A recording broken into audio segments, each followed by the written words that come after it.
they're paying $9 an hour. And that kind of thing. So as far as I'm concerned, anything that's under $10 an hour is an insult to anybody, because the way how this economy is, that there, nobody can live off of that. But I know some of y'all will say, well, oatmeal is better than no meal, honey. At the same time, if they got to hustle and make more money off of their hustle, why would they want to go to work and they got to take taxes out that money? You know what I'm saying? And so that there's where it is. I still stand on the idea for folks who sit down and believe that being on unemployment, folks are getting paid more money being unemployed than they were working. Then what is that saying about the jobs? Unemployment was supposed to have been a supplement to the income. It's a tenth of, it's a percentage of your income. Okay, and then more folks were getting over or doing what they need to do because of the unemployment, then what is that saying about our job market? That there is where it is. I'm still having a hard time dealing with the fact that corporations are not taking into consideration the cost of living. Everybody want to talk about their profit margins and this, that, and the other, but the companies are still making a profit. Even through all this pandemic and even through what's going on with a lot of the loss and carrying on, now we're going to exclude those businesses that lost the entire business, because they couldn't get the PPP loans or whatever the case may be to sustain themselves. Let's remove them out of this equation. Let's go for the big businesses and things that are always on the profit side of the margin. Every time the company goes, the country goes through some kind of economic fallback or something, those particular companies, they always want, first off, they take away your 401k plan. Then the second thing they stop matching it. That's the first thing they do. They're supposed to match it, right? They don't match it. And I used to think that they used to match it at 100%. If I put in 3%, you're supposed to match me at 3%. That's how they used to do. Well, now they can match up to whatever the thing means. So now, they're going to change the game on you. So now they take away that. Then they want to cut your hours. Well, the economy has changed and this, that, and that. So they want to cut your hours, all because they don't want their profit margin to drop. And it's like, but you're still on the positive side of the profit margin. You're still making a profit. Why is it that the companies don't never take the hit sometimes? They always want the workers to. Then they overstress the workers. Then you lay off folks. And then now you got folks who are laid off, and then you tax and worry the shit out of everybody else that's there. So now you got folks here doing the job of 4 and 5 people. Okay. Because you have laid off everybody. And then because productivity gets done, now you don't want to hire those folks back. Why? Because you end up phasing out the damn thing. Telling myself, well, they can do it. You don't give the worker no more money. You just up there getting all that responsibility for the same coin. Not cute. Not cute at all. Not cute, honey. Hey, what's going on? The princess is up in here. Hey. Amy done came up in here. Okay. No one wants to work. We can't find any help. Even the temp agencies. Okay, you know what? And again, the folks now, everybody, we have gotten to a point to where if you're going to only have me there for part-time hours, that means I got to take on 2 and 3 jobs, okay, in order to make ends meet. A lot of folks have got to the place now to where we're still in this pandemic. So if I'm taking on 2 or 3 jobs, what risk are you putting me in? I got to go through here and get through. I'm dealing with these folks. I can't even make a bubble of people anymore because I have to go and do what I got to do to make ends meet. That's not necessarily fair. At the same time, the ones who are pulling the stunts, the stunters, they're the ones that make it bad for everybody else, because the stunts are just the stunts. They'll sit up here, they're getting all the, they're everybody waiting until the tail end of September. I'm going to tell you what's going to happen. These particular jobs are probably going to fill up after September, like October, because we'll be going into the Christmas holiday and carrying on. All of the extra, the $300 or whatever that everybody was getting for unemployment for the states that still are paying it out, that was still accepting the federal monies and carrying on. After September, when it runs out, we'll see an influx in a lot of these jobs. Yeah, we're going to see that, because then a lot of folks are not going to have that little bit of money, the extra money, and hell, if all of their unemployment is COVID related, then all that emergency money is going to be gone. It's going to be exhausted in September. Okay, so here's the thing though.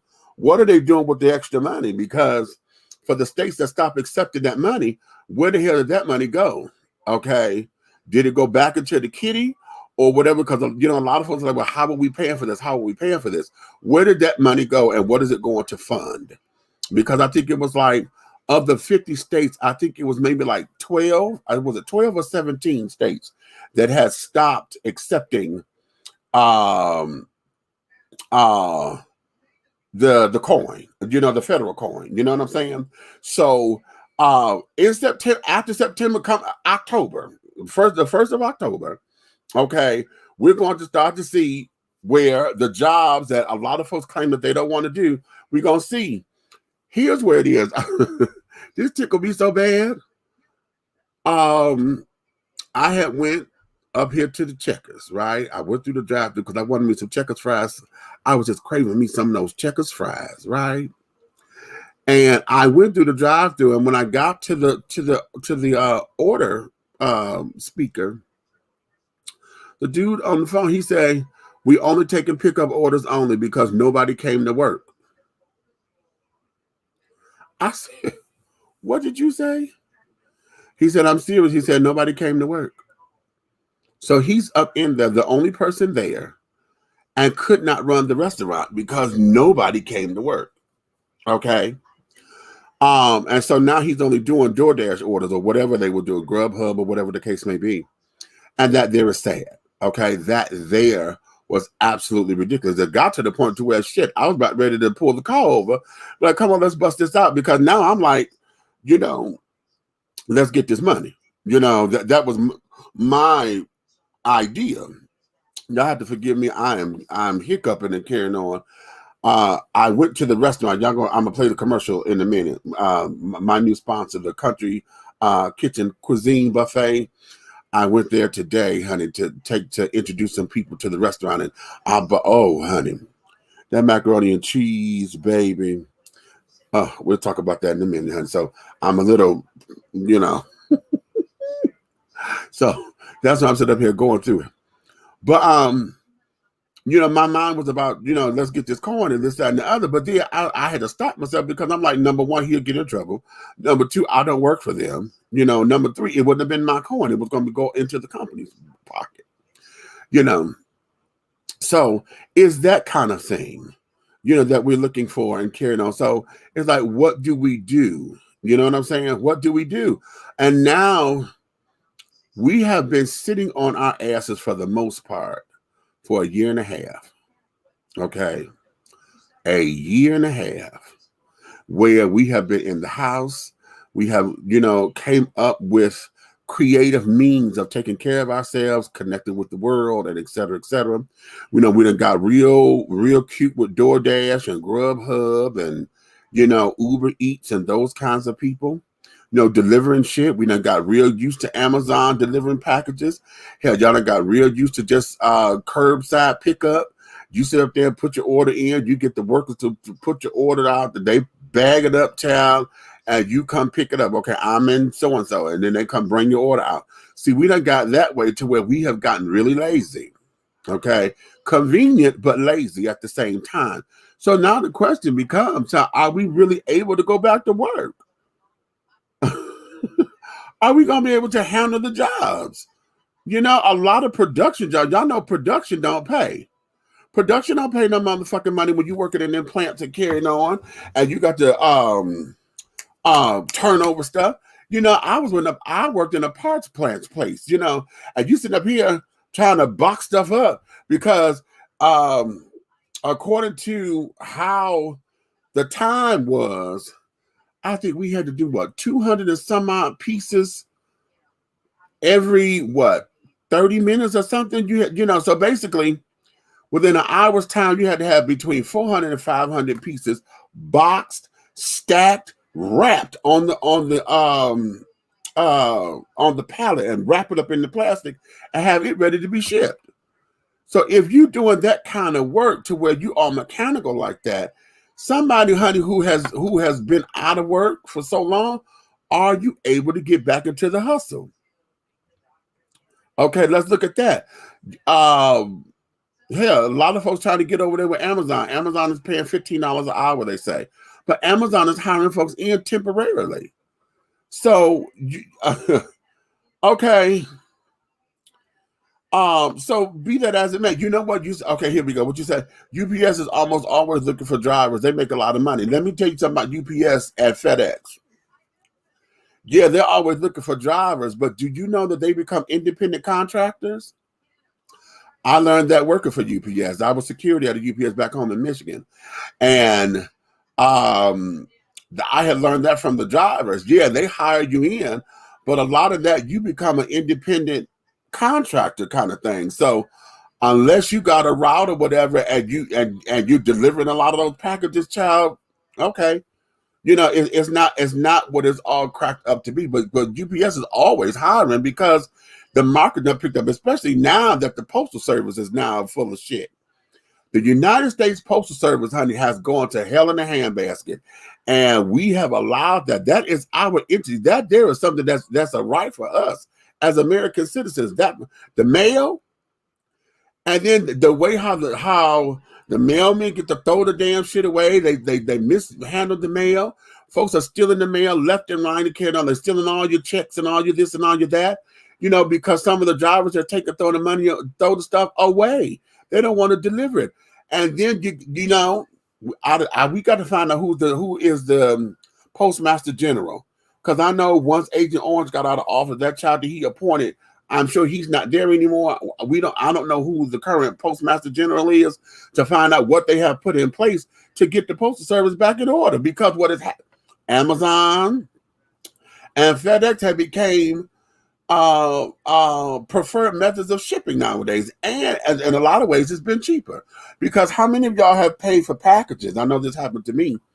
You pay for packages and they'll sit down there and tell you, now you paying for priority delivery, right? They will tell you to your face that priority delivery is not guaranteed. What the fuck you mean it's not guaranteed? Because that's what I paid for. You telling me it's supposed to get there within 2 days. Y'all will sit up there and get it there in between 5 and 7, and then tell me that I just wasted money because it's not guaranteed. Only mail that's guaranteed is when you pay something to be there overnight. That's guaranteed, and if that's there is not there overnight, then they'll tear it up. Okay, you get a refund back on that. That ain't what this is. If I'm paying you for the priority of it and you're telling me it's supposed to get here, then damn it, that needs to be guaranteed. No. Okay. So, Okay. How about that? You're the reason, honey. That's why I tune in and love your show. Nobody doing what you do. We must link up, darling God, and wake your yawning ass up.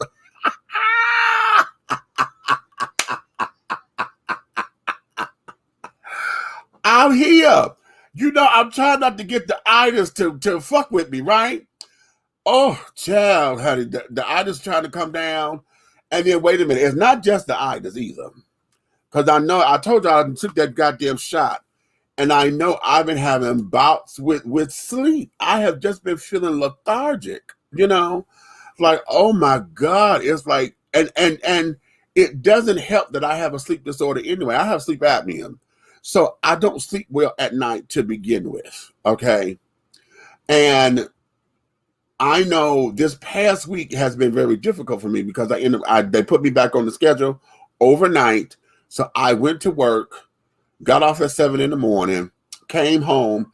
If I slept for maybe 2 hours within the day, that's all I had. And then I ended up going back to work Wednesday night and got off Thursday. So I know my body clock is off and I hadn't rested. Then that Thursday, I end up going to get this damn shot. And then I have just been in this whole funk because I've been told Folks have told me, well, usually they don't usually get that particular side effect until after the second shot.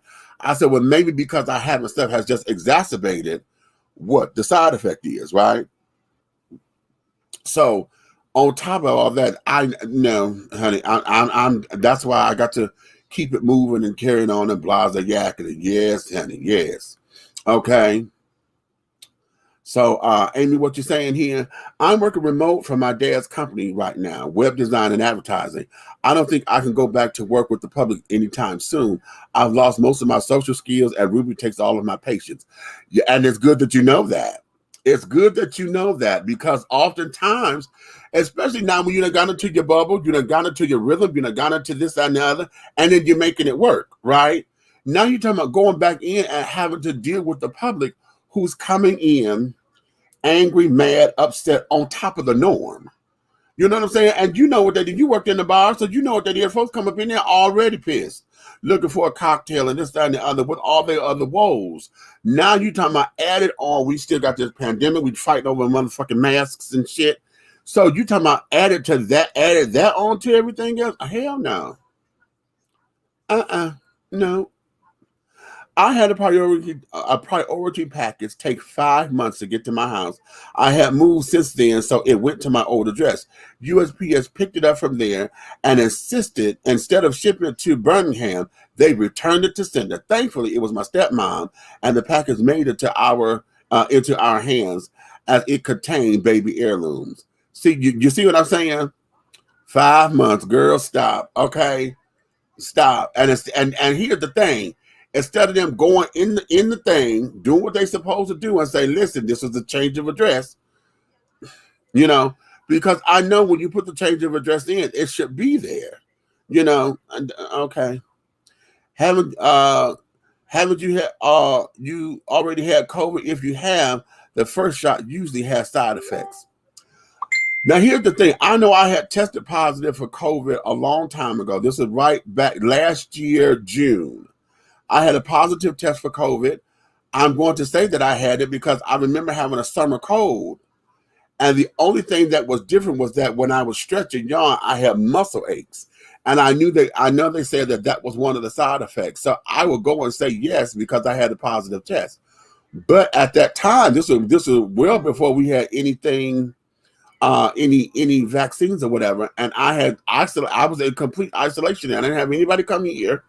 And nobody came into the house and everything. And so I went onto my own remedies like I always do. So when I'm sick, I'm the world's greatest drug addict, honey, because I will I would get my Theraflu. We would get my Alka-Seltzer Plus in the purple box. I get my Vicks Vapor Rub to go up under my nose and on my chest, you know. And then we go old fashioned and make me a hot toddy. Go get you some goddamn old granddad's whiskey. How to make you some tea and put like a couple shots of that motherfucker in that tea. And baby, okay. What the fell on my foot? Oh Lord, this box of books. And thank God it didn't fall to where I'm saying ouch, ouch, ouch. Ugh. Okay, now see, I done knocked the computer out the way. That's it, all in my background. Okay, you ain't supposed to see the wall. Anywho. So yeah, so that's what it was. But everybody who has had the shot, and I've had Pfizer. They keep telling me, well, they usually get that on the second, on the second shot where you go through all these the sleepy side effects and carry it on. Let's see, Lanier said, for what I've just researched, it seems Louis DeJoy is still Postmaster General, and he was definitely a plant by Trump because he was hired in June 2020. Just in time for the election. You know what? Okay, now that's something that's of concern to me. That's something that is of concern to me because when he went down there and started breaking down those the post offices the way that he did and told them folks that they couldn't separate the mail. How in the hell that's what the fuck you do to separate it so they get to the people. Y'all dismantled a few of those damn mail separators and shit. What the fuck was this? And listen, It was all about the cheat. It was all about the everything. And folks want to act as if it wasn't. Child, you couldn't get no blatant than that, because y'all was sitting there talking about the absentee ballots and carrying on that were coming in through the mail. You can't get no obvious than that. That how do you gonna tear down the damn mail sorters so that the mail gets all discombobulated to begin with, and it doesn't get delivered on time or in time? That was obvious. And that was too coincidental to be any kind of a coincidence. That was an obvious sabotage. Okay, so be that as it may. Okay, be that as it may, child. Woo, child. Kiana, what you say, baby? But it's the inside jobs folks sleep on. But UPS is the shit for keeping most of these types of jobs at home, working remotely. So, honey, it's been lit working from home, getting coin. Benefits and not fighting or dealing with crazy Texas traffic and drivers. You better say that, girl. Okay, I'm not ready for nobody's office. So I'm leaning towards all remote work. That's what I believe is the shit, remote. Yeah, if they say go into the office, I'm looking elsewhere, for real, for real. You know, I ain't mad at you, baby. I ain't mad at you. And then, now, and see, what part of Texas are you in, Kiana? Because, see, y'all still dealing with damn Texas flooding and shit. So I know, on top of everything else, trying to keep your home and shit together so that you're not out here up underwater and things of that nature. You know, that's the tea. Okay, that's the real tea. Okay, USPS marked it delivered in July and it arrived in December. I'm done. Packages are handled by people, whereas letters are scanned. So change of address isn't automatic for packages. Most errors with people. Okay, now that's good to know. Okay, that's good to know. Never thought of it like that. Yeah. Okay, so yeah, they got big ass boxes. They're not looking to see it. Yeah. Mm-hmm. Okay, you right on that. Okay, that makes sense. Mm-hmm. The back office system was delayed due to a forwarding glitch. I remember BHMPDC had a software upgrade that caused BHM to go to a CHY before going to ATL. Are you serious? Now, is that the mail system, or is that wait a minute, the way how you just did all that sounded like the airplane system. Okay, the airline, but are you talking about the mailing system? All these different codes are carrying on. BHM, that's Birmingham. Okay, Birmingham, PDC. What is PDC? Is that Postal District something? Birmingham and CHY, that's Chicago before going to ATL. Okay, so yeah, give it to me, honey. What is all that? Okay, let's see. I had the same shot you had, and the second I had no side effects. Notice I had a headache for 2 days on the first one. Okay. I don't want to say I had it. No, I'm going to tell you what I went through last night. Last night, I had just sat down and carried on. I had turned the air down, right? Because I'm like, okay, no, it's fine and carrying on. I don't need it to get any cooler or whatever. I had turned it down because it was pretty cool. Baby, all of a sudden, when I went to go lay my ass down in my bed, all of a sudden, babe, I had got these chills on me to where my cheeks were chattering. I was like, what the fuck just happened? I had got so cold. It was ridiculous. I mean, I had to wrap up in my blanket. I put one of my blankets around me, like, and then wrapped up in my damn comforter and shit. I was cold as fuck. I was like, what the fuck just happened? To wake up sweaty. Okay. Yeah. Uh-huh.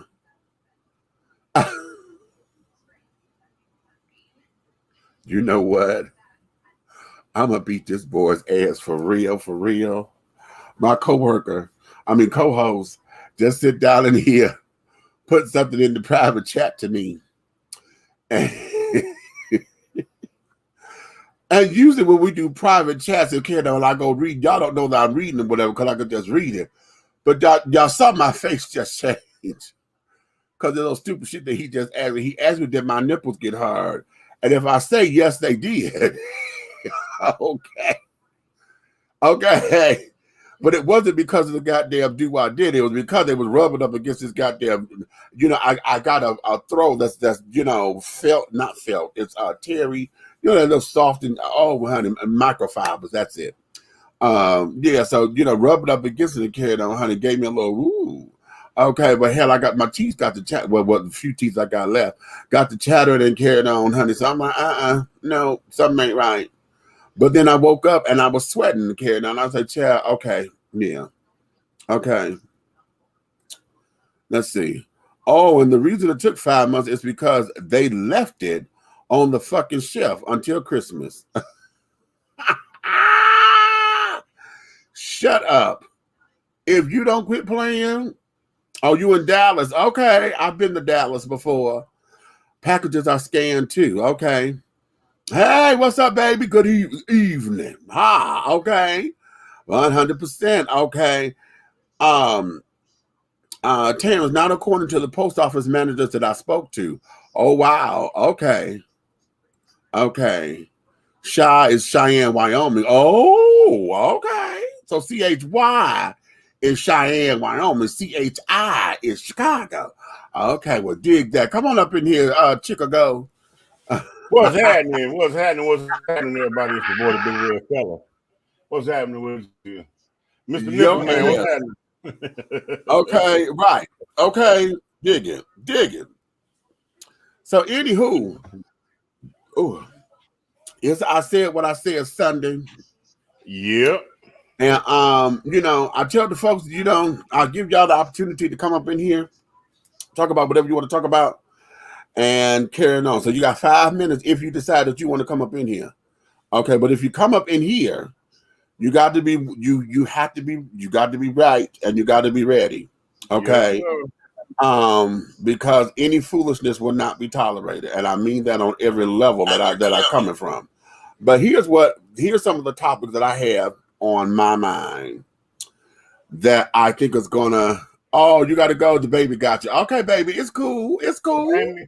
Oh, Amy. That's what we talk about, baby. Just keep your ears on, though. Keep your ears on. Okay. Just catch it in the replay. Okay. Listen, after today's conversation listen, the owner of the Country Kitchen is a pastor, okay? And he came in with a word, but it got me to thinking. Okay, it got me to thinking. So I want to ask you the story about the belly of a whale. Okay. And y'all know that's a biblical story about Jonah, but let's look deeper into this. What has been the whale in your life that swallowed you up and had you wallowing in it for days until it upchucked you and spit you out alive? Well, it definitely wasn't no big ass woman because 2 big motherfuckers can't do nothing but wrestle. So speak for yourself. Okay. Okay. So that's one thing. When have y'all ever been, and we all have, when you've been in life and it just seems like you have just been consumed. And when he was talking about that today, here's the thought that came to my mind. Because the way how they tell the story, Jonah was in the belly of the whale. Right. They tell it, he was in the belly of the whale, and it was supposed to be for 3 days and 3 nights or whatever it was. Well, here's something that I thought about as Jimmy was telling the story. Jonah wasn't the only thing in the stomach of the belly, of the whale, because after the whale swallowed Jonah, that motherfucker still ate. So can you imagine the shit that was piled on top of him? The shit that would come down digested, that was supposed to be nutrients and carrying on, that settled on him. The debris and the gunk and that he had to sit in because he was still alive, the way the story is told. Now let's talk about understand. Get to it, because the point is the faith that he stood on in order to endure. But understand now, I want y'all to catch the belly. Okay, and why I'm using this as a metaphor, because see, in your stomach, you got your stomach acid that breaks down stuff, and it breaks it down, and it metastasizes and carrying on to break it down to get into your system.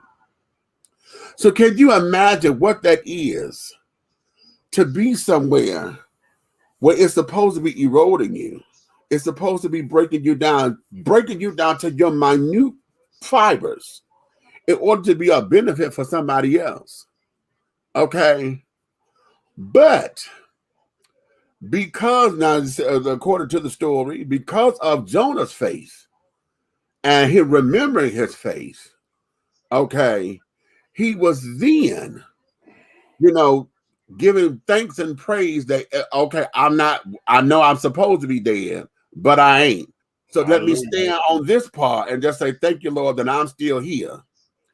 And because of that faithfulness, he ended up being upchucked, whole and intact. Okay. I have a question for you. I got an answer for you. Would it be safe to say that we are all in the belly of the whale, and the belly of the whale being the government entities that we are enduring based on COVID, based on everything that has been dealt? You see where I'm going? You see where I'm going? And the ones that are still standing are standing on the faith of the Lord. You understand that that strength you got, it don't come from you. And the strength that you have that you project to the world is not for you. It's for somebody else. Your strength is others. It's not a blessing to be. Come on now. Be a blessing. Right or wrong. See? Now. Okay, I want to make sure that people look around and be thankful for the little things. See, something that you doggone look at every day, you think it's supposed to be, you're not entitled to wake up every day. You feel me? You're not entitled to that glass of water. I'm drinking a cup of water right now. Is it doggone entitlement or privilege or something that God gave me? I'm going to look at it like something that God gave me, because he had to give me a shirt on my back. I could be outside right now wondering where my next meal coming from. So when people doggone walk like that and think like that, we might have a better way. Because right now, everybody's trying to be for self, and we're not supposed to be for self. We're supposed to be for God. And you hear me all the time say, let go and let God. I do my fuss about a situation that comes about, but guess what I do? You always see me. I take my deep breath, and I give it to him. See? Now, let's expand on that, because, see, here's where I want us to understand, the metaphor behind it. And the reason why I wanted to get on the whole idea that the whale was still consuming other things. And so all of that was still on top of you. Could you imagine being in a dumpster? Okay, now you're there and you're trying to get out of it, but nobody else knows it, so they dumping shit on top of you. Okay. And you know how it is. You don't want to put your hand in something wet. Then they got all kinds of old bottled water, old soda that they didn't finish. You got old food that has been wet and spoiled and stuff. Then pour old milk and sour milk and stuff all on your shit that been in the refrigerator for umpteen years that done turned, and it done piled on top of you. So now, on top of you trying to get out, you got the stench and the funk of what you've been through on you. Okay. Trying to get out of it. Okay. Trying to make it out, trying to get out, trying to find a way out, and a lot of times, you hear people say, honey, if you sit in shit long enough, honey, it stops smelling. Okay. So now you don't even know you're stinking. Okay. So now I'm using that as an analogy, because how many of us have been in that proverbial belly of the whale when you're in a job that you don't want to be in? Okay. And yet you're there because you were forced into it, or it become one of, and I know I'm talking to myself, because Lord knows I never wanted to be in security as long as I have been. Okay. What security became was just that it was a security blanket, because it was a quick job. When in between my gigs, if I'm not on stage on an acting gig or whatever, I go get a security gig. I know at the time I could do all the overtime I need to make my money and everything, because I'm trying to get over here on the stage. So it became convenient. Okay. Now you're talking about I've been a security officer since I was fucking 18. I'm 51 years old. Okay. That's 31 fucking years. Okay. That I have been in this particular field. And yet they don't want to pay me what I should be worth. Okay. What I should be worth. Okay. So Lord knows I should be at a $25, $30 an hour pay rate right now. Okay. Just based on experience alone. Okay. However, that's not gonna happen. And now that I'm over 50, oh child, please. Okay. Okay. So how many of us have been in those kind of positions where the belly of the whale ended up consuming you? Okay. But yet, because of your faith, you were able to come out of it on the other side. You were able to be upchucked, and you still had your life. It did not consume you for their benefit. Okay. It did not break you down for their benefit. Okay. You were not the nutrients of the whale for the whale. Okay. You were able to be upchucked. Okay. And note, ha ha ha. Note that the story said that the belly threw him up. It didn't say it shitted him out. Well, you know, say God told him. He said, take him to dry land and throw him up. Okay. And throw him up. He didn't shit him out. Okay. Which means he wasn't waste. Which means he was not waste. No. He wasn't processed to be waste. How about that? Not at all. Okay.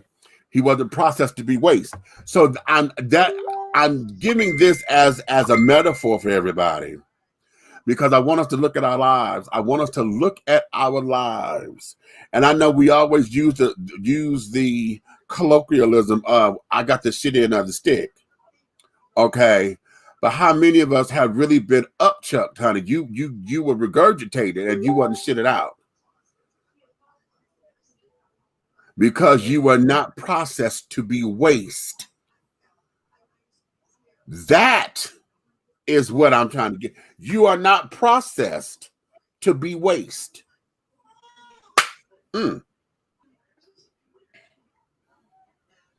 Okay. You're not again.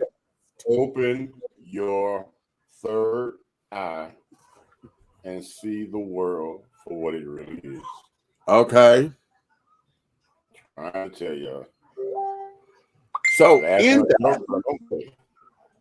coming out of that discussion, this is what I want to get us to do when we're looking at our lives and looking at how to move forward. How do we go into the next level? Because I'm here. Listen, it ain't no damn secret, because I know that God is pushing me up out this damn job. Okay. He pushed me up out of it because I know what I said I want. I'm in my 50s. I got this next decade to make some major changes in my life to take me where I want to go. My mama still wants this east wing of the house. She wants the east wing here. And I got to get my mama this east wing. Okay. So now I'm trying to position myself to where that's going to happen. So I'm a company. I'm a company, and I have to say to myself, what have you done to propel your company forward? And I've done some things, but can I do more? Can I do what needs to be done? And then the question is, what needs to be done? How do we get it done? Instead of sitting in the belly of the whale, thinking that I've been consumed. Okay. Thinking I've been consumed, because have you been? Are you really consumed? Or is it a thought? Are you just surrounded in darkness and don't know what the hell is going on because you refuse to turn the light on? See? You know, a lot of times, I'm gonna be honest with you. A lot of times, we won't even open our eyes to see what the problem is because we already know the problem is us. You feel what I'm saying? Mic drop. You don't need to doggone. You don't need to stand in the mirror to see what the problem is. You can close your eyes and know everything you've done wrong. Hello. Everything you've done against what it takes to get where you're supposed to be going in the right manner you're supposed to be going.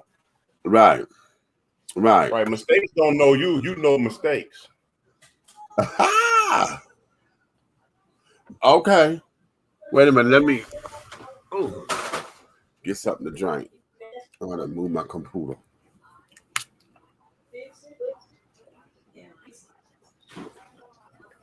What are you drinking? Liquor? Oh. Okay, well, I had to wet my palate. Oh, wait a minute. No, don't let me lose y'all. Don't go nowhere, children. See. Okay, we talking too deep.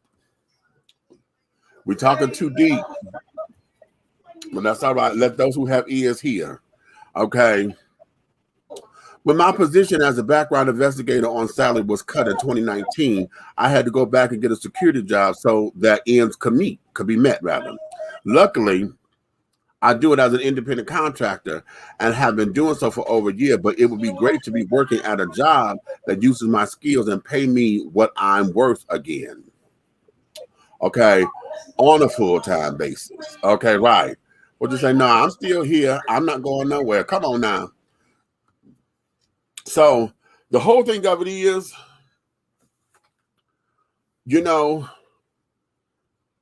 creating, which goes into my next point that's on my mind is financial literacy. What do you know about money? What do you know? What don't you know about money that you're willing to talk about that you don't know, and not be embarrassed to say, oh, I don't know how to do that. And this is what I need to learn about money because I need to get this here. I need to get this here. I need to get this here. How do we make it? How do we do this? How do we do that? What has been in the papers nowadays within the last couple of days or so? Rihanna, Tyler Perry, Puffy, or whichever name he's going by now. He changed his middle name. He's not Sean John anymore. John was his middle name. He changed to Sean Love. And it's a fourth one. Is it Drake? Somebody. I forget who the fourth one is. All four of those people are now listed as billionaires with the B. Okay. And carrying on. So we have 4 new Black billionaires on the list. Okay. So then when we think about that, and I look at business and carrying on, I look at Oprah, I look at, all these other different people and things. And I know one of the things that I haven't heard this about Rihanna, but I've heard this about everybody else who's on that list. And that there is everybody there, their exterior is rough as shit. That they are no nonsense, that they are very shrewd business people and carrying on. They're very exact, they're very this, they're very that. And I'm like, does it take that to be in business or to have money? Or is it a protection factor? Is it about protection? Is it about making sure that you letting folks know that you're about your business? What is that about? Because I have heard the damnedest things, okay?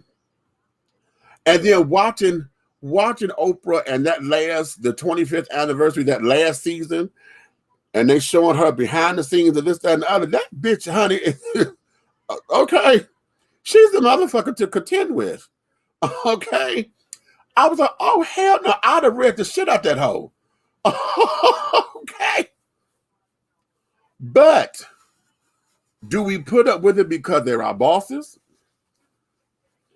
or do we put up with it because they're expecting it's to? I know I've heard that about Tyler Perry. I've been on one of his sets, but I didn't have no interaction with him. But I've heard, around the office of Carrying On, I know part of the reason why he's done it because some of the young kids that come up in there and think that because they they got a little rapport with him or whatever.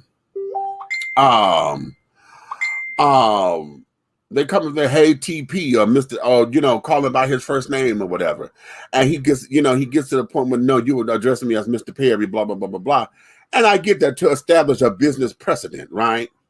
But I'm also hearing, that there are moments, and I know everybody has their moments, but I'm told that when it comes down to it, how he is a motherfucker to contend with, and so it's like, really, are we there? When it comes down to all of this kind of thing. Does it require that? And I'm going to say this. I know for me, just dealing with folks on my sets, when you're sitting down there trying to treat people like people, and you're talking and carrying on, one of the things I will not tolerate on any set of mine is when I'm the one to make the damn decision. Okay? Now, when I'm talking to my actors and carrying on, we trying to get a scene, I would let them use their creativeness and carrying on their creativity to create the character, try something a little different. I'll even let them ask me, can we try something? Yeah, let's see what you got. Okay. But once we lock it and mark it, and I say, okay, that's what I want. When I say that's what I want, that's an exclamation point. Okay. That's an exclamation point. That means that's the end of the damn sentence. Okay. We do not go back. And we just don't create havoc.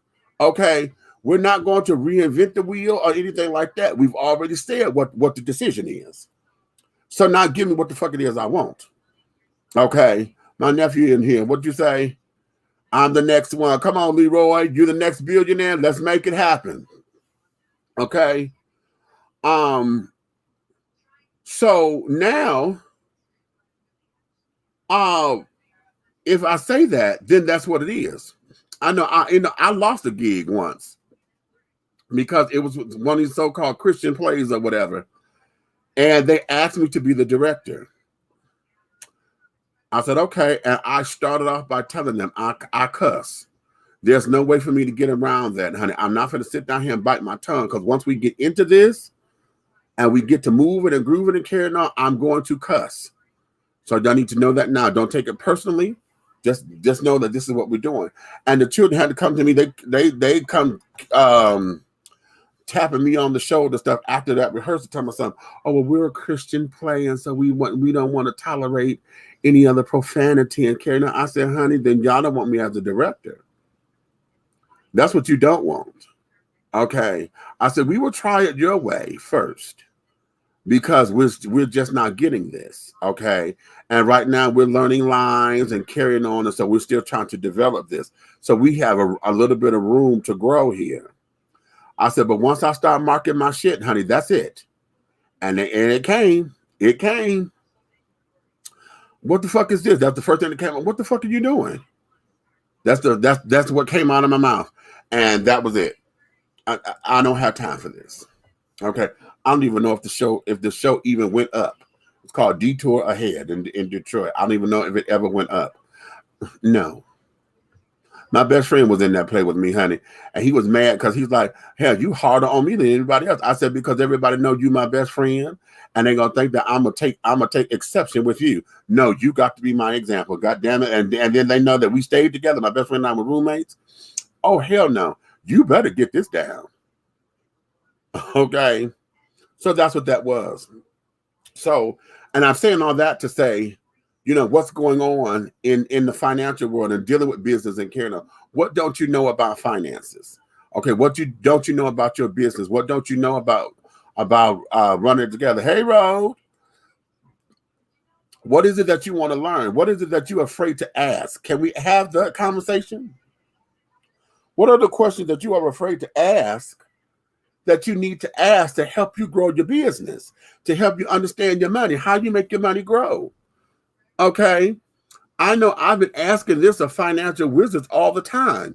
If folks are only making minimum wage and you say they need to have a bank account and need to save, and you say, well, if you do your 401k and this, that, and other, that way that money comes out your check automatically. You don't touch that money. Okay. Then it becomes, okay, well, that's less money out of my check. Because now I'm at a point where I'm living paycheck to paycheck. So every penny after taxes, okay, is already accounted for. I don't have anything to save. So how do I get to that point? Because y'all see it all the time.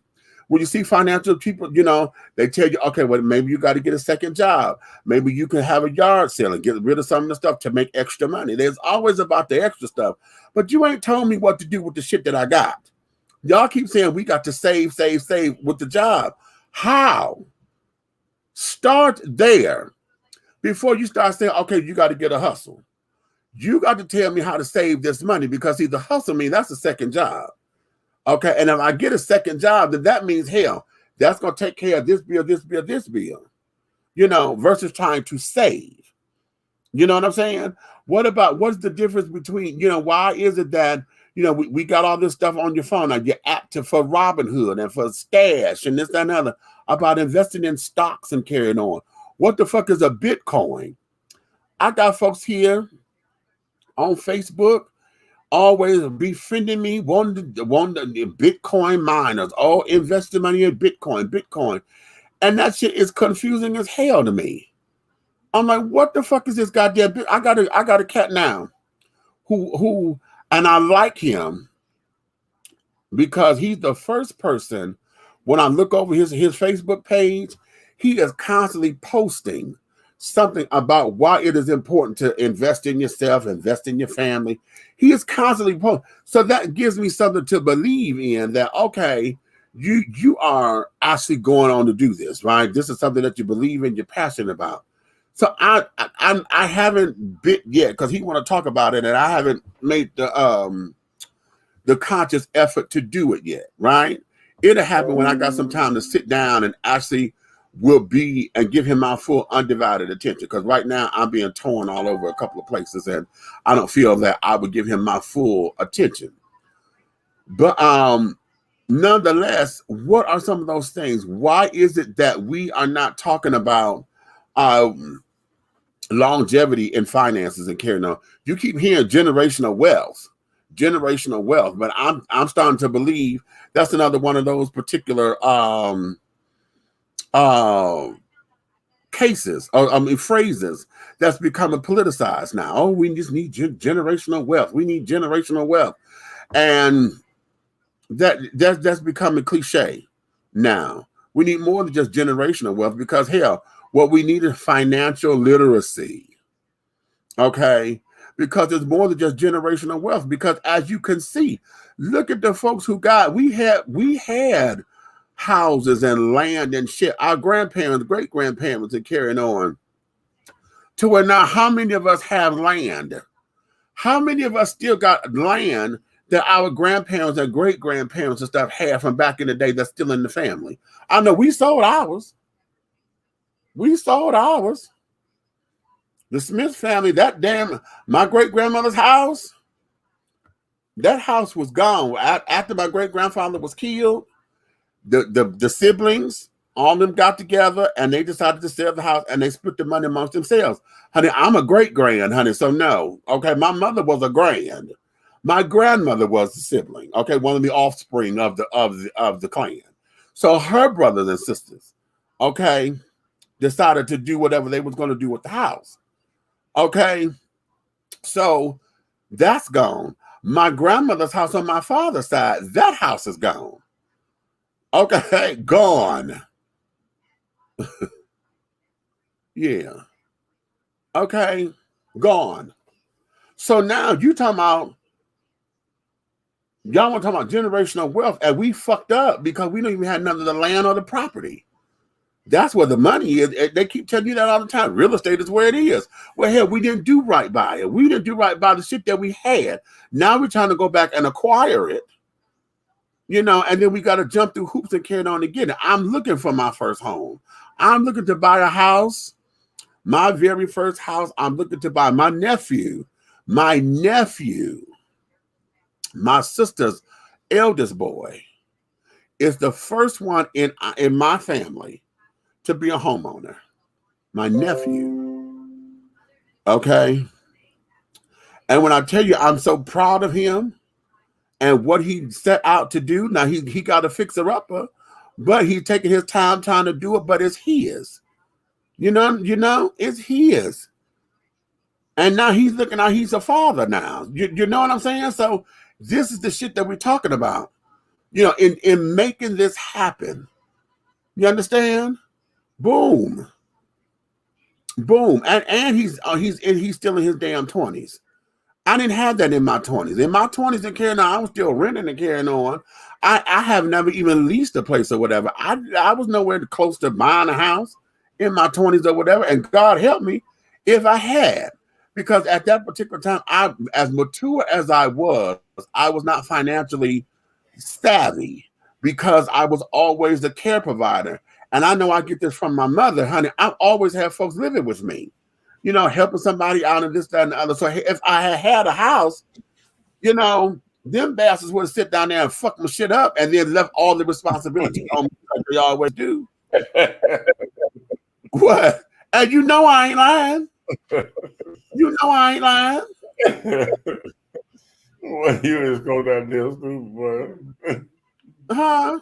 You stupid, but you're right, though. You're absolutely correct, man. Child, you know I'm not lying. Child, what they gonna do with a hot water tank? And you talking about what? You done blew the goddamn pilot out. You figure to blow my shit up because you don't know how to light the pilot light. Or better yet, you done fucked up the hot water tank and ain't nobody, hot water tanks are $2,500, $3,500. Ain't nobody gonna ain't nobody gonna chip in to get the damn hot water tank together, but you gonna bitch more and complain to them we need some hot water. Really? And then if I looked at hell, I barely get rid out the ass. Motel 6 got hot water, they gonna keep the light on. With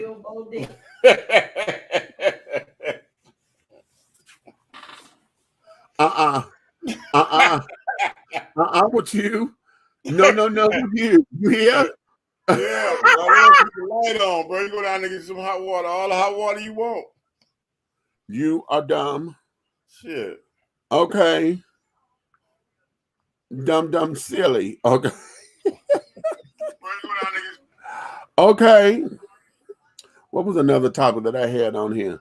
Oh, okay. And another topic was, what is your idea of a perfect world? What? If you had the ability to create your perfect world, what would it look like? Don't answer that. Let me take a commercial break at this point. Okay. And when we come back, we're gonna get into that. Okay. Let them do what it's gonna do. All right. We'll be right back in a few moments. Whether you are a resident or visiting the ATL, if you need to satisfy your soul and your hunger with some good old-fashioned scrumptious victuals, then head on over to Tara Boulevard and feast at the Country Kitchen Cuisine Buffet. The Country Kitchen Cuisine Buffet has a mouth-watering array of delicious delicacies that will tempt your tummy, tantalize your taste buds, and please your palates. All of our items on the buffet are made from scratch, just like Grandma used to make. Try our meatloaf, the succulent fried chicken, the smothered pork chops, the short ribs, the fried and baked fish. Try our oxtails, the turkey wings, and don't forget some of those fantastic sides with the macaroni and cheese, cornbread dressing, greens, cabbage, red beans and rice, potatoes and gravy, and oh my God, don't forget the cornbread and those decadent desserts. Your hunger will not be denied. Come on down to the Country Kitchen Cuisine Buffet, located at 8562 Tara Boulevard in Jonesboro, Georgia. Come on down and tell them that Big Meech and Dishing Tea has sent you. Yeah. Angelo Ellerby, the Henry Higgins of hip-hop, is the founder, president, and CEO of Double Exposure Media Relations. Double Exposure Media Relations is a full-service public relations, marketing, and artist development firm specializing in publicity, photography, artist promotion and artist development, makeup artistry, event production, and EPK development. Celebrating over 45 years in the industry, Angela believes that a culture that does not take care of nor respect its artists is a culture that leaves nothing behind to appreciate. Let Angela help you make dollars and cents of the entertainment industry. Contact Double Exposure Media Relations at 201-224-6570. That's 201-224-6570. Have you tried Big Rob popcorn? It's a wonderful anytime snack that everyone will love. Available in 3 flavors. Grown and Sexy, which is the perfect mix of cheddar, cheese, and caramel. Sugar Shack, a fruitful flavored mix of watermelon and apple. So delicious and good. How about spicy butter and white cheddar? Everyone loves it. That's why it's called good. All Big Rob snacks are manufactured in a FDA-approved facility and flash sealed for freshness, safety, and worldwide delivery. To order, call or text 937-367-8650. That's 937-367-8650. Or contact Big Rob via Instagram at Hey Big Rob. As the holidays approach, take advantage of the holiday special. Purchase more than 2 bags and receive a free CD. Call or text 937-367-8650 to place your order now. Big Rob popcorn, the perfect snack that you will love. It's so delicious. Be bold, be unique, be the tea. With a unique body oil fragrance from the Sensuality Fragrance Collection. The Sensuality Collection embodies a unique array of customized original scents created by Big Meech. Indulge yourself in such fragrances as eye candy, foreplay, anticipation, shower fresh, naked beauty, or pay homage to the motherland and choose an oil from our exclusive Wakanda collection. Over 17 different scents that will tantalize your senses. Order yours today. Log on to www.dishingtea.com for more information. Because remember, it's all about the tea. Sensuality, that is.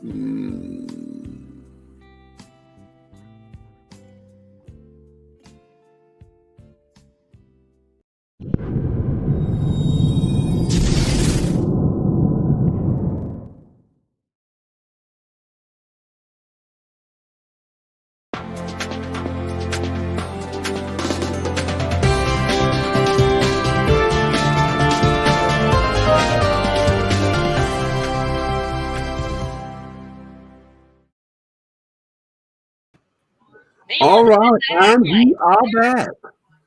All right. So we have an array of topics to choose from, but we were talking about the question that I posed to everybody was, what is your idea of a perfect world? If you could create your perfect world, what would it look like?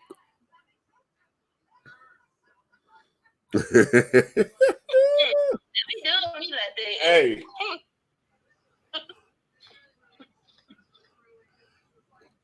What's up, girl? Yeah, now you on there.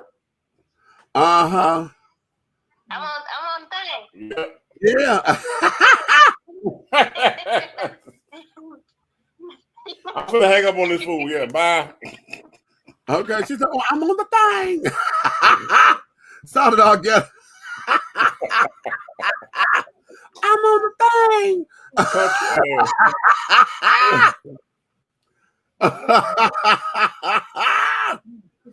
That's funny. That was the country ass princess. Okay, I'm on the thing. Okay, Leah, what you say? That's a very good question. Me's gonna need some time to think about it. Okay. No.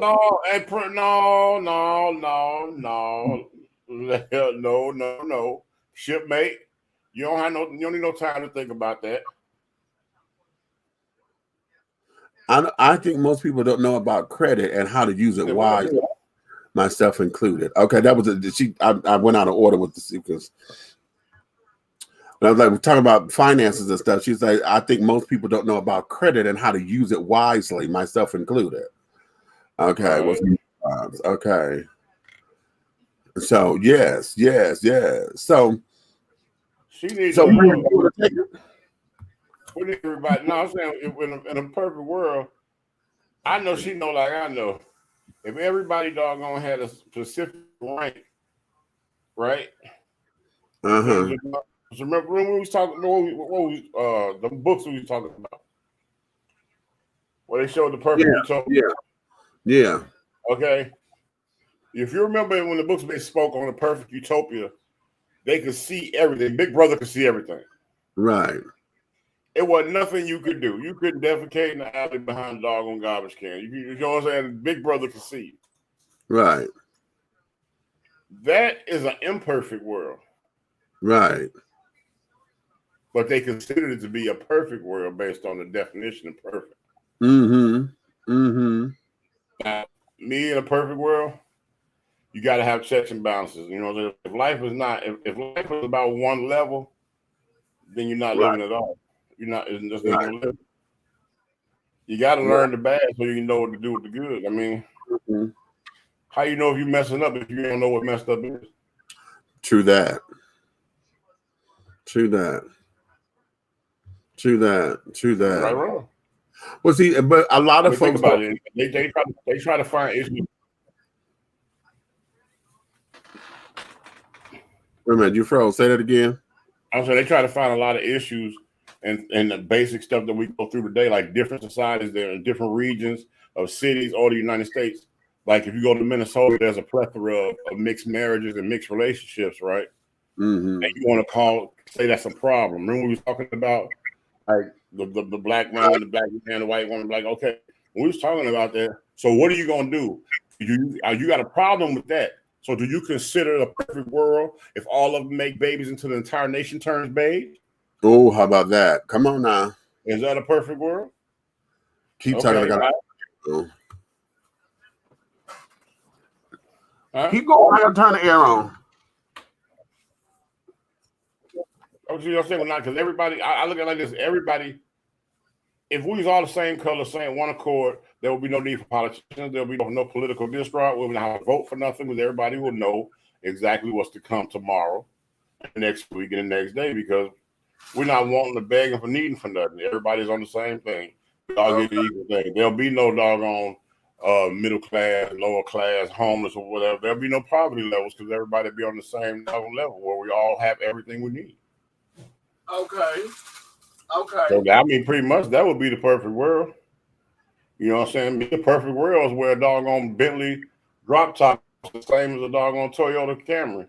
Well, okay. Okay.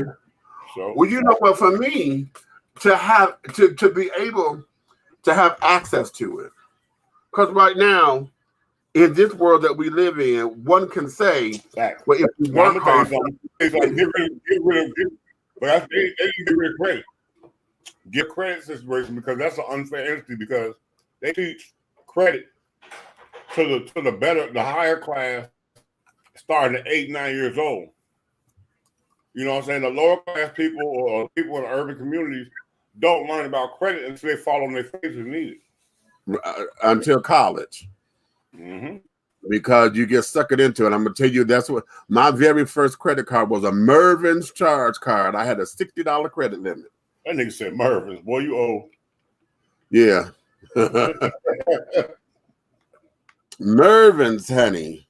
And I did not realize what it was. You just confused everybody in the South. You know, because shit, I got down to order $20. They was like, oh, it's just $20. I'll pay it. You know, because shit, I wasn't using the card. I was like, well, I'll just pay it when I pay it, right? Not knowing that when they were sitting there, well, you delinquent. I said, well, shit, it's $20. I'll get it to you when I get it. You know? I'm telling you, I was ready to go. I was ready to go get something, right? So I said, okay, I got my credit card. Let me pay it off so I can use it, right? Bitch, they had closed that damn account and took my money. They took my damn $20, honey. and was like, "Oh, well, this account is closed." I said, "What do you mean it's closed?" "Well, you were 180 days delinquent." I said, "I ain't 180 days delinquent. It was just $20. I haven't used the card, so I'm coming to pay it so I could use the card." Child, not understanding. Bitch, that was on my. That was 1987. Bitch, that bitch did not fall off to 1994, honey. Okay. So every time it was on there, it was that. And then that was the first time I went to a credit union. We got into a credit union, and so I was able to get that and was trying to build my credit and stuff up that way. Then I fucked that up because they made me mad. Okay. They made me mad. Hey, credit don't give a fuck about emotion. Oh, I know. I learned that hard way, okay? Because what was it? Somehow I had owed like $600 on this account. It was a check. Somehow, Right. what happened with that one? It somehow or another I had got delinquent. No, I bounced a check or something bounced, and then I had all these fees, right? And it got to the point where it had got to $600 and they had closed the account. And I was like, wow. And I was trying not to do that. So I had got my taxes and I was going to go pay it off. Right. But I'm like, okay. So I'm sitting up there saying, well, if I pay this off, can I open up the account? They said, oh, no, well, this account is closed. I said, what do you mean this account is closed? Oh, no, we've closed this account. I said, well, can't you reopen it? I'm going to pay you your money so that I can keep, they told me they was not going to do that. And they would not allow me to open up another account. Well, Demetri took that $600, honey, and I took it right the fuck up out. I put it right back in my purse and I hid it. Okay. I hid it. Now, of course, I did. Shit, them motherfuckers, They had a branch right there in Henry Ford Hospital. And I'm sitting up in there talking to these bastards. And bitch, I got the fuck up out of there. And I lived around the corner from there. So I walked my ass back home, mad as fuck. Oh my God, I was fuming.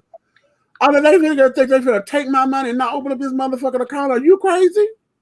Not knowing it was hurting me because I didn't realize all that was going on my account. On my TRW. Well, it was TRW then. How about that? Okay. That's your credit report, children. We had the TRW then. Okay. So that was another strike against me. Then I had one more bank, and this particular bank, I'm not paying them, and I told them that. I said, I'm not paying this motherfucking shit because I never signed up for y'all. I never signed for you to give me overdraft protection. I had never signed that. They said you need to read your thing. I said I did. Overdraft protection is not in this particular form. And what it was, I had went to the ATM and I had pulled out some money because I'm thinking I had the money in their account because I asked for $40 and it gave it to me.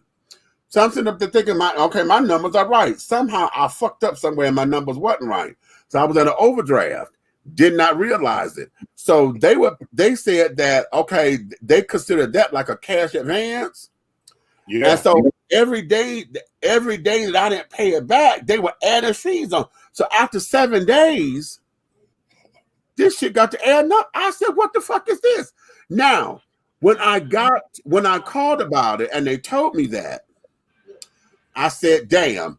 I said, but I'm gonna tell you what, here's what it is. I would give y'all the $177 because that's my fault. All these other charges afterwards, I'm not paying them other shits. So you remove those other charges and I'll pay this $177 and that's going to be it because that's where I fucked up at. All this shit that you add in, no, I'm not paying that. I'm not paying that. And the guy sit up there on the phone was like, oh, well, Mr. Taylor, that's not how this works. I said, that's how it's going to work. Because y'all, I did not sign for no overdraft protection on this, and you're not gonna sit up here and keep adding shit on here because you feel like it. I will pay the $177 because that's my fuck up. Now that's what I'm telling you because you say I was ignorant. Okay, I'll pay that, but all that other shit I'm not paying, and they denied it. And to this day, they could kiss my ass. I'm not paying that money. Nope. My first credit card was K's Jewelers. Oh, I had Mine wasn't K's. What was mine?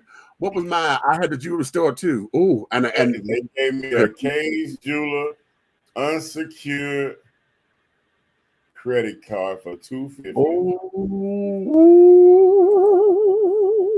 Boy, I'm trying to tell you, I bust a hole in that bitch as soon as they gave it to me.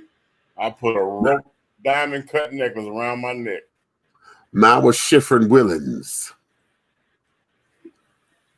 Schifrin Willins.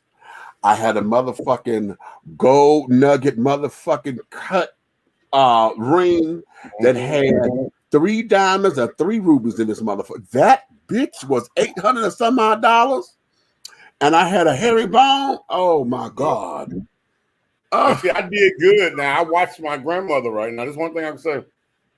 I watched my grandmother 1 month sit there and pay Montgomery Wards and Sears, and I watched her pay her credit card bills.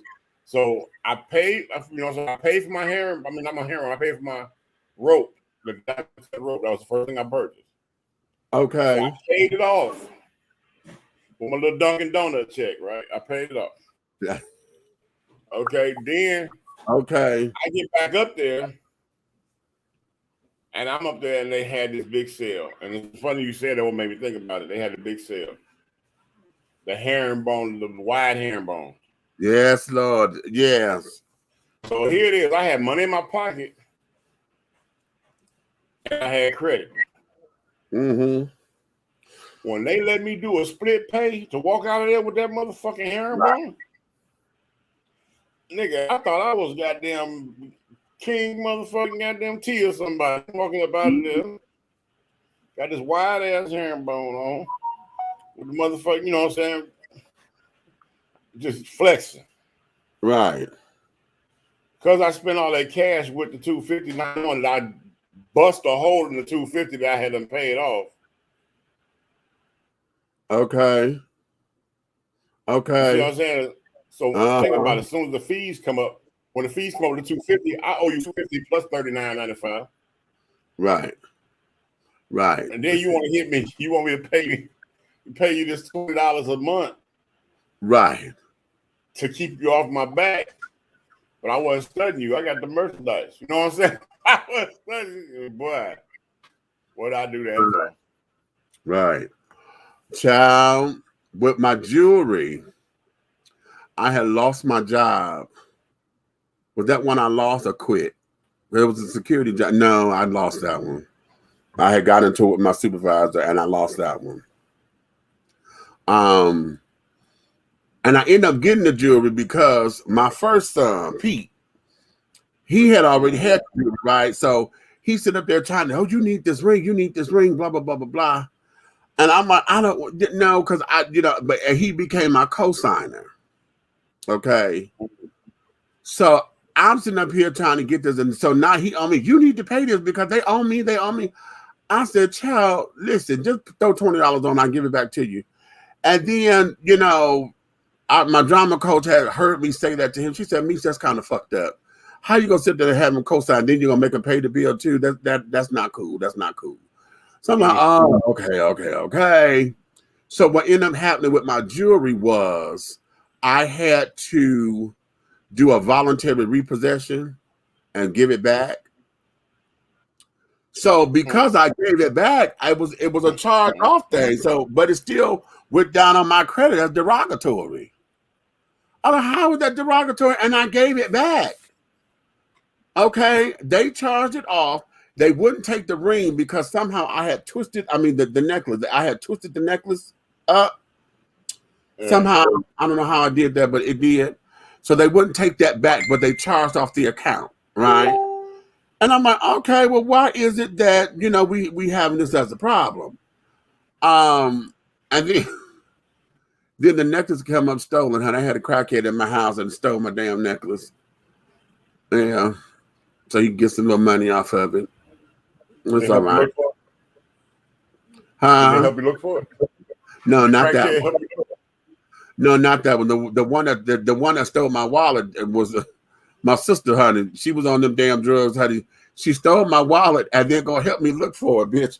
And what the hell that bitch did was I was on my way up to go on the other side of Michigan. And so she took my wallet and mailed it there because my ID still had that address on it. Yeah. So she took and mailed my wallet there. And this is where I get this from. Because I said, child, y'all ain't gonna believe this, honey, but my wallet showed up at my own address. Girl, no. Ah.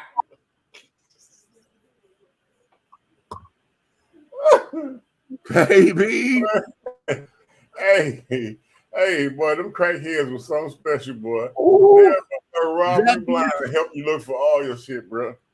we outside in the trail. This bitch, she looking at me, she said, girl, well, where did you drop it out the car or something? I said, I wasn't in nobody's car, baby. It was in my bag. Girl, are you sure? I said, girl, my damn wallet is up there. Girl, no. And hey, let me tell you something. I had one of the alphabet kids, right? When we was running, they was one alphabet kid. This motherfucker see me coming down the block, and he called me over there. He say, Lil Thirst. You know, that's my daddy name, Thirst. They call him Lil Thirst. Like, Lil Thirst. I was like, okay. I looked. I said, what you want? He said, come here for a minute. I was like, hell no. Like, he calling me over to the side with his outfit, right? No, right. Hell no. I'm like, for what? You talking to me out here? So he called me. I want you to see something. So I step over there. This fool talking about, you know, somebody want to buy a TV, a big screen TV right here. And I was like, oh. I said, let me see. Because you don't have my own room, right? You know what I'm saying? I look at it. Bruh, why he tried to sell me the TV that me and my two cousins bought for their mama, for my auntie, because her house broken into, Auntie Sharon, house got broken into the day before that. Shut. And he was Auntie Sharon's friend. Ooh. He was Auntie Sharon's friend. But when he didn't know that we, the kids, put our money together and bought her that for her. Bought it. Uh-huh. So and how I knew it was the TV, because Auntie Sharon it was a year old by that time, but Auntie Sharon had fell asleep one night, and the little marijuana thing put a little burn on the little edge. Right? And there's no way in hell that could be a coincidence. Right.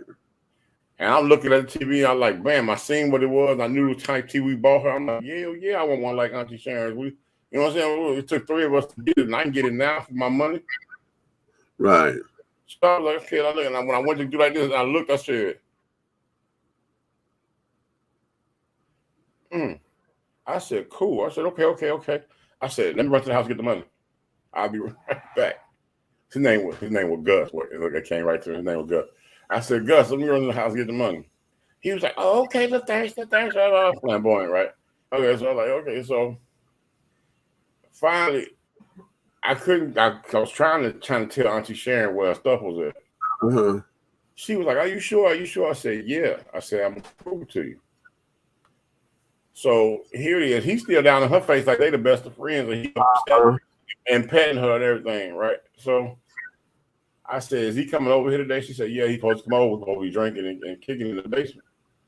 I said, yeah, okay, well, let him come over. I said, but what I want you to do is be off in the side room. And I told everybody when we down there, I said, I want everybody to have something to do, like go grab something to eat, go get some drinks, something, and just leave me and Gus right there. And Auntie Sharon could see through the little level, little thing. Bruh. She gave me the little money. When Gus went in there, I was like, yo, I said, on the way home, I'm going to grab the TV. I'm going to put it on the thing. I'm going to have somebody come help me take it to the house. And he was like, okay. But I said that when everybody left out the room, and he was like, okay. He said, okay, bet. So he said, when we leave here, just we walk that way past my house, and I'll go ahead and give you the TV. And he was like, he said, you got the money? I said, yeah. And I handed it to him. When I hand him that money, she overheard a negotiation of me buying a television from him.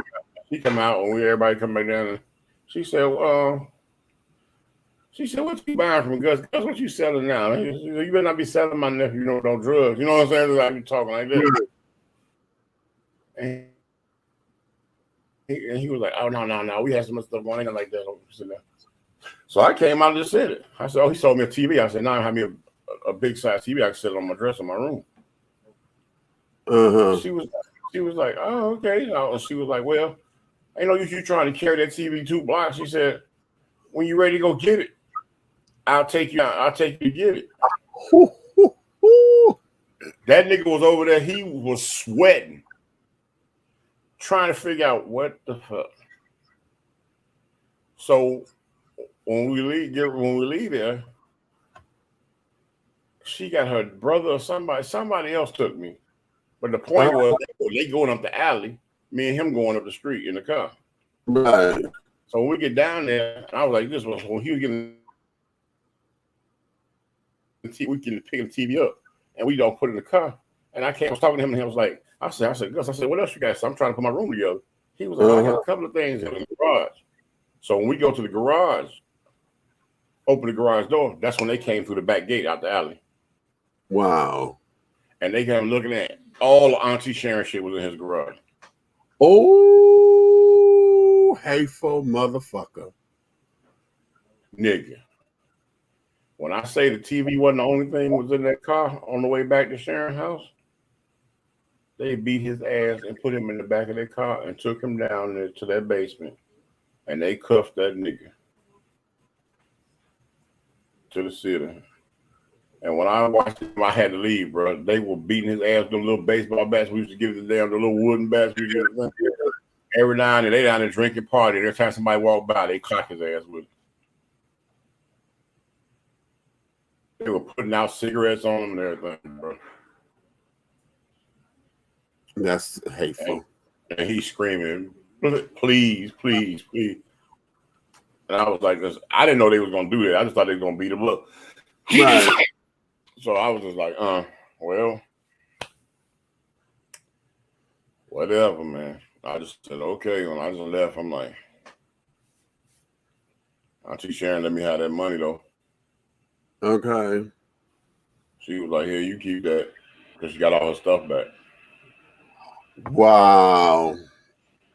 Child, Wait a minute, let me go to these comments. Lanier said, my idea of a perfect world would be one where we get rid of the rules of interaction based in ethnic culture. Instead, interact with each other based on common sense and common courtesy. For those two principles cross lines of cities, states, counties, and continents. Oh, okay. Amen. Okay. That's true, Red. Okay. Hell, in the perfect world, we have our 40 acres and a mule and then some. Okay. Hey, I want and then some. Whatever she.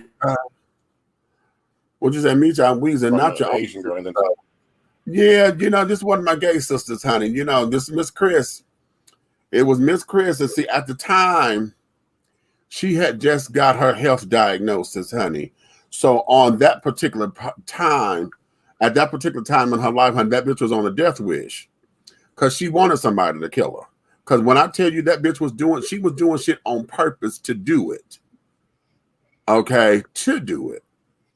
Because not only did she steal from me, she stole from my best friend too. And her and my best friend have become real close sisters, right?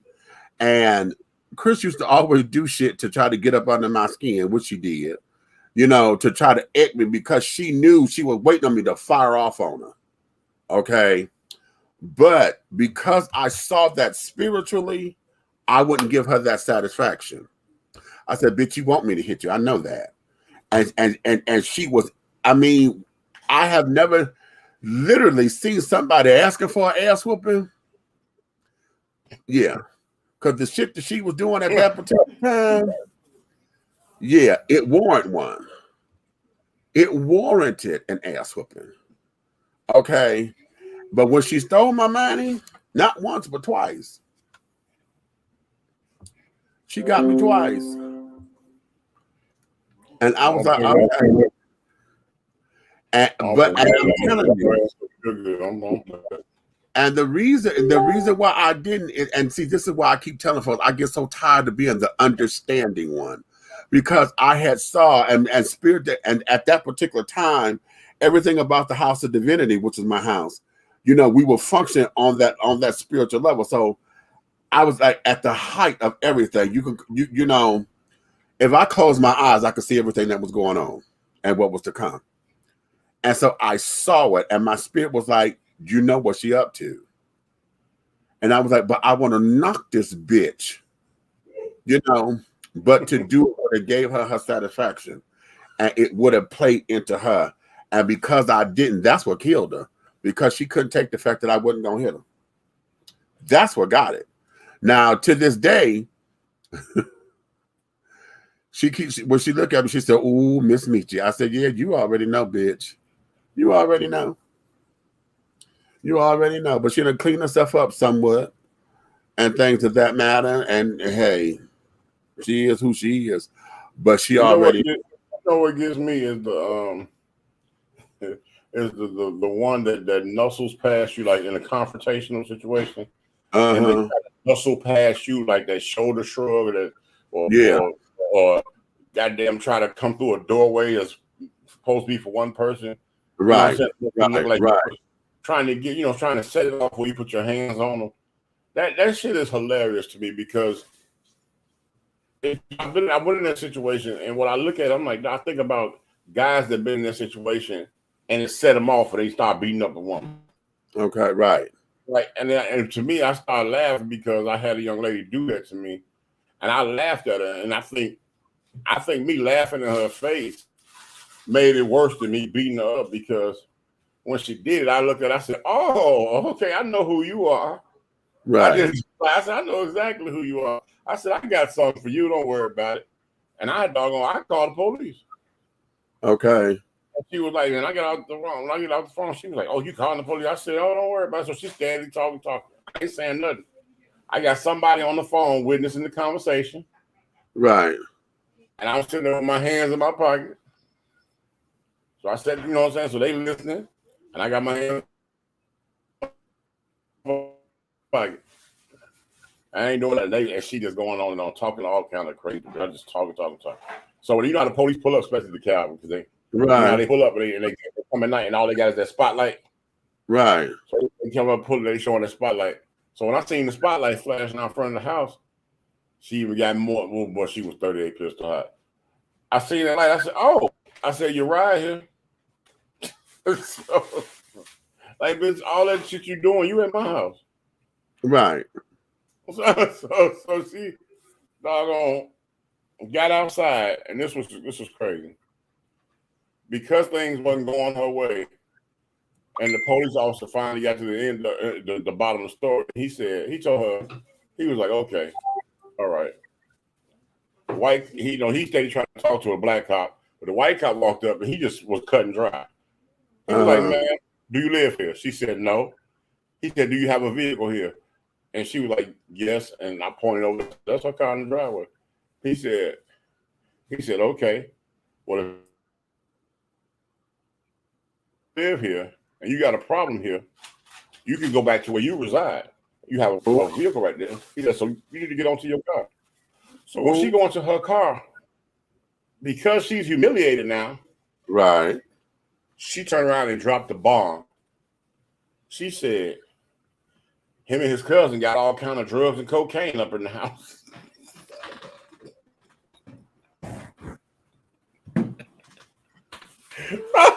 So I started busting up laughing, right? Right.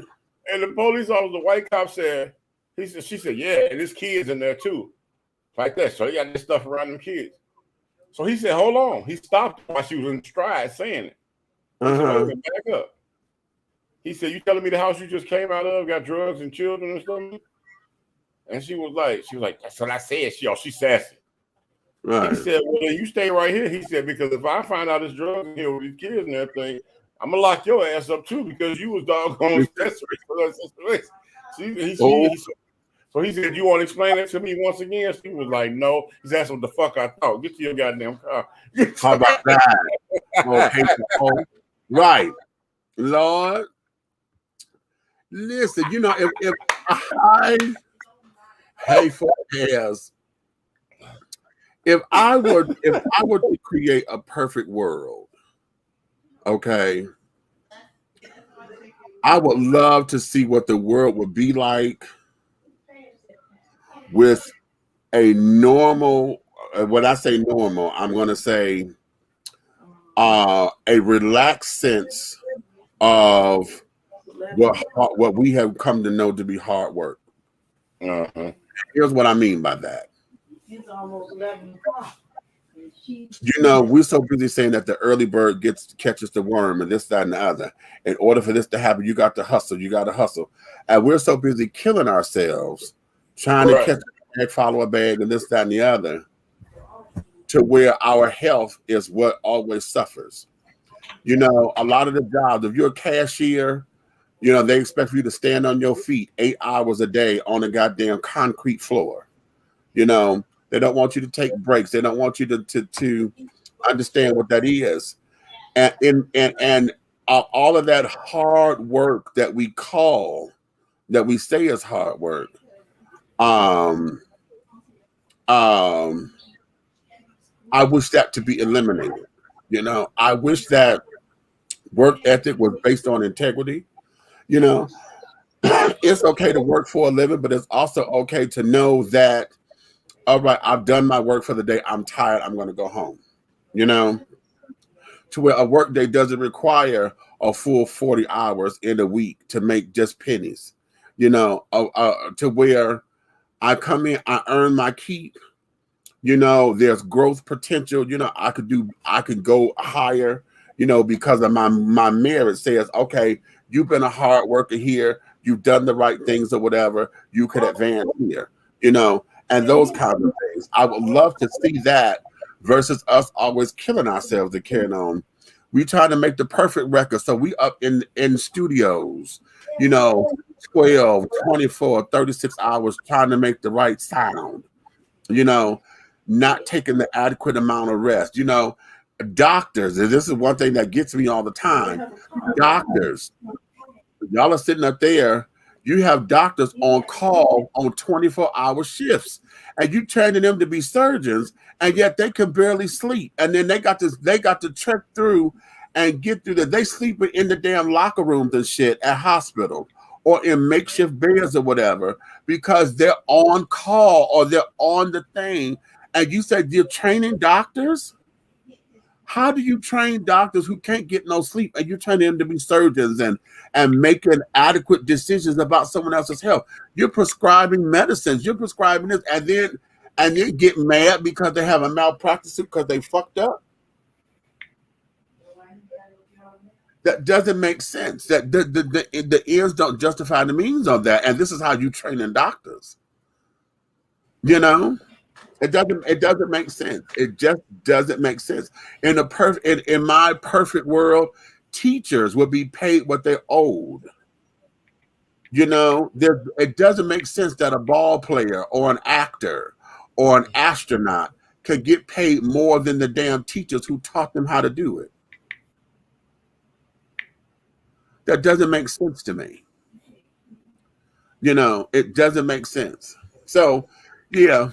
You know, of course, you know, we'll get rid of all of the isms and the schisms and the obias and the phobias and carrying on so that folks can actually live.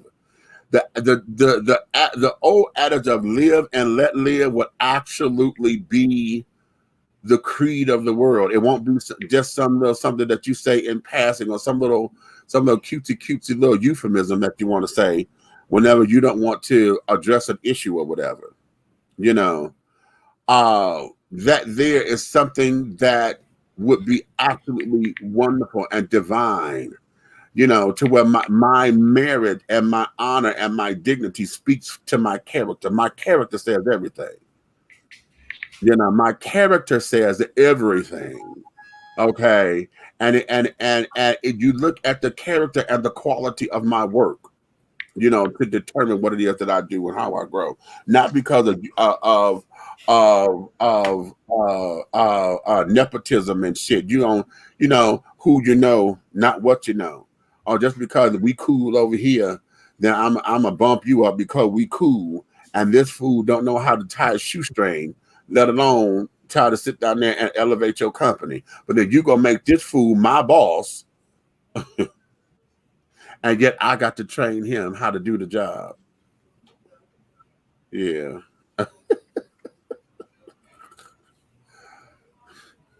Hey, fam. At this moment, a perfect world would be no damn COVID or vaccine or passports. Right. Okay. Child, you know what? I would love to be like they are on Star Trek, honey. They got the little shit. They come give you the shh that they do with a needle. They just, you know, it's a skin shit. Okay. And hell, they have the cure. Okay. You okay. It's not nothing that's going to sit down here and ward off this and ward off that, you know, because in Star Trek land, honey, they have the cures to all those diseases and things. Oh, yeah, we're in light year such and such. We've cured that back in such and such so time. You know, you know. So that there, you know, and it sounds like a utopia or whatever, but at the same time, you know, I just think that would just be open. You know, it would be absolutely open. All of the things that we have and carrying on, honey. I really wish that, you know, in my world, slavery would not have existed, of course. You know, neither would had the Holocaust or any of those other things where a group of people have been ostracized and dehumanized for some bullshit. You know, all of that, you know, would be the team. But anger, stress, assumptions, misleading, anything that's negative wouldn't be a part of my world. Okay. Anger, stress, assumptions, misleading, anything that's negative. Okay. Wouldn't be a part of my world. Come on. Say that, princess. Oh, okay. The shade. Okay. But that would be lovely, you know, and then of course, you know, hell, I want to bring all of the good shit of sex, drugs, and rock and roll, honey, to it, because back when if drugs were not so addictive and if folks were not trying to use them to escape, and we go back to how the Indians used to use the peace pipe, honey. The natives I'm gonna tell you something. It's one thing that I would like, and I would like where there's some type of power entity that where people couldn't speak until they were totally knowledgeable of the subject that they were speaking on. Exactly. That way they won't allow you. You can't cop an attitude about some shit you don't even know all the damn answers to appease it to. You hear one piece of something and you get a whole attitude and your ass on your shoulders. And then you look like a damn jackass, and then guess what? You're too fucking proud to goddamn say, my bad, I was wrong. Right. A bunch of wasted, negative ass fucking energy. Right. Right. Okay. Princess says exactly. Okay. Exactly. Tell Princess don't be agreeing with me. I don't like her. Okay. We definitely need nepotism gone. The owner of the sex shop I work for got the company through nepotism. He's the original owner's nephew. That's why during our 2-year union contract negotiations, we staffers had to constantly tell him the actual way things work and not the way he thinks, because he never actually did it himself. How about that? Okay. So exactly. So he becomes owner of a goddamn business and have never ran it. So now you got to teach him his job, and then he's your supervisor. Okay, but hold on. Stop. Ain't that the Georgia way?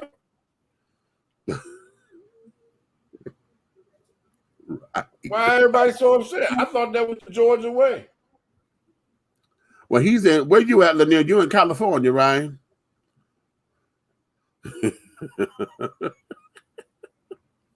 Okay. Ain't that a bit? Yeah, it's crazy. Okay, pedophilia wouldn't exist in my perfect world. That's what I said. Listen,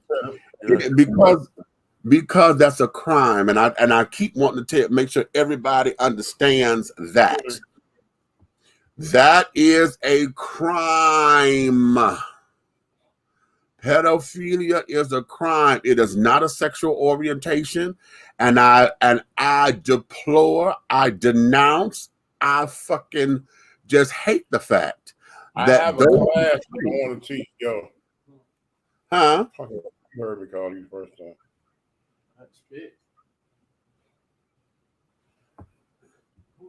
How many years was yours? How many years you were trying to get with Kroger? Okay. The owner is based in California. Okay. Huh? Well, the point I'm trying to make is how many years this young man that we both know he was trying to get into a doggone certain entity for work, but all it took is somebody I knew personally all my life and put him right in play. But for years before that, he was being overlooked. Right. See. That's the way. That's how it rolls. That's the way it works. Right. Yeah, but that's just the world. Okay, that's just the way this world is. But again, you know, if that didn't exist, then that means they would have done it on his merit. See, his character, his dignity, his integrity, and worth ethic would have spoke for itself. And that's how good people get past. And that's how good, exactly, because see, that means that everybody else was sitting up there doing the exact same thing. They're putting in the folks they wanted, not looking at everybody for listen, how many times have we done that? You referred somebody and they brought them in on your recommendation. Then the fuckers get there and show that, you know, they embarrass you because then their recommendation is fucked. You know, I'm very, very skeptical with recommending somebody because it's like, you're not going to get up here and then show your ass and then that's reflected on me. You know, that ain't cute. Not cute. Not. We're going to teach on that whole that pedophilia thing that you're going through, right? All that. We're just start. If everybody can just go take the class, you know what I'm saying? 8 to 80, blind, crippled, or crazy, or 101. You know what I'm saying? Then they will understand. You know what I'm saying? They will understand what not to do. And then if you want to get your PhD, you can understand what to do. If you go goddamn, you know what I'm saying? 18 to you goddamn 18 to you blind as fucking can't be seen. You know what I'm saying? See. Child, listen. Then you graduate with that card, then you have to worry about that. And there you have it. Okay. And there 18 it up. You have it. Okay. Huh? What? What's that? What is different bag? Child, somebody got shot in Brooklyn over the weekend. Today is the 8th, right? Yeah. In the newspapers, TJ just sent me something about somebody who just got. It's a bloody shootout in Brooklyn at somebody's party. I'm not gonna play that here because I don't want to get flagged. But I'm gonna look at that a little later. We'll probably talk about that another time. But right now, here's the tea. What is this? I'm in New York. The owner's based out of California. Okay, but here's what this is. Right now, you know, I would implore everybody to get some introspection. Let me go back. I was saying about that whole pedophilia thing. I deplore it. I denounce it. I hate the fact that it is a part of what it is that we know to be modern culture. Pedophilia is a crime. It is not a motherfucking sexual orientation. I regret and I sit up there and deplore anyone who is trying to make a discussion about this being some kind of sexual orientation. Y'all asses are full of shit because children are not sexual beings. Children do not understand sex. And I don't give a damn how much you say that they do. Children don't, because you have to teach them what the hell penis and vagina is. And right, all they know is that's what you use the bathroom with until they learn the birds and the bees. And when they understand about sexual reproduction, where do babies come from, most kids are not trying to go have a baby or understand sex. Hold on. That there's anything about being sexual. Okay, I'm glad you said that. I'm glad you made that doggone whole. I'm glad you brought that up because for you, I always wondered this because I know this comes from way back in history.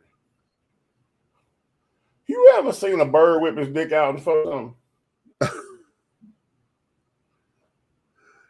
Not on GP, no. Okay. I've actually seen birds have sex before that threw me because they was at my window, but not on GP. Exactly what kind of sex is the bird having? Like, how are they having sex? Do they actually having a penetrational moment? Yeah. You lying. No.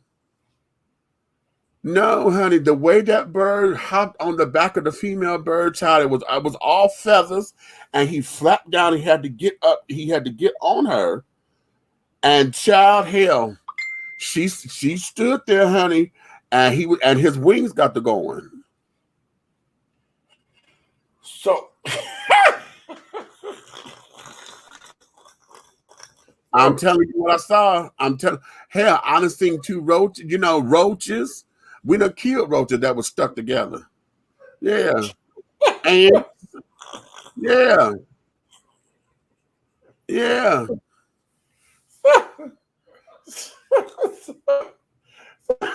telling me that the female bird spread them and the doggone male bird get up behind them, right? Yeah. And all of a sudden, goddamn it, hung low hit him. And then she put the eggs out that he done doggone sprinkled on. Is that how that go? Basically. Ain't that a bitch? I always thought that was some bullshit because, like they say, birds and the bees, and the only thing I see sticking out of bee is a motherfucking stinger, and I thought that was a defense mechanism. Now, I've never seen bees. But yeah, I have seen birds. What else was odd? Because I'm like, what? But that's why they said.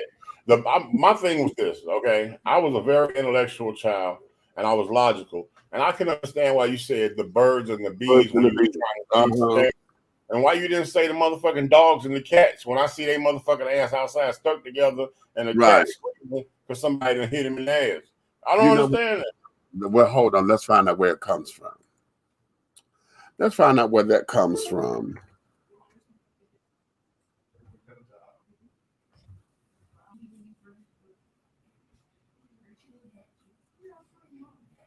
Birds and bees. I know it's a little girl. Well, she probably goddamn a grown woman now. I know where she learned her situation from because I had explained to her mother when I had just met her that she should put the child in the, I said you should put the baby in another room, and she was like, "No, she's asleep." So okay, so I mean, it wasn't my kids, so I went to goddamn putting on their work. And I was putting in work, and all of a sudden I kept feeling like I was on TV. And I looked to my damn right, and the little girl was sitting up, staring, watching me nail mama. Okay. And I was like, I was upset because I told her to put the child in the room. Right. It upset me the fact that I'm sitting there narrowing the hell out your mama, and I turn and look you in the face. But I didn't stop. I had to finish what I was doing, but I had, you know what I'm saying? Then I told her child was. Okay, well, here's something. It was disrupting my schedule if I had to stop and start. This is coming from the LA Times. This was written September 4th, 2000. Okay. When parents engage in the big sex talk with children, it's likely that more than a few still call it the story of the birds and the bees. It's a safe, comfortable way to get into potentially embarrassing discussion, safe enough for the name of the column in the family newspaper. But where did the phrase come from, and why did it crystallize amongst the masses into a euphemism for sex? The coupling of the birds and the bees is a phrase that has been around for a while, said Ed Finnegan, a USC professor of linguistics and law. It appears likely that the phrase is a euphemism for sex was inspired by at least two writers. One, Samuel Coleridge Taylor, whose verses in Work Without Hope, composed in 1825, referred to birds and bees separately, according to the Morris Dictionary of Words and Phrase Origins. And that's from Harper. That's quoted Harper Collins, 1988. All nature seems at work, the bees stirring, birds are on the wing, and I, the while, the sole unbusy thing, not honey make, nor pair, nor build, nor sing. Okay, well, I guess that was the rhyme.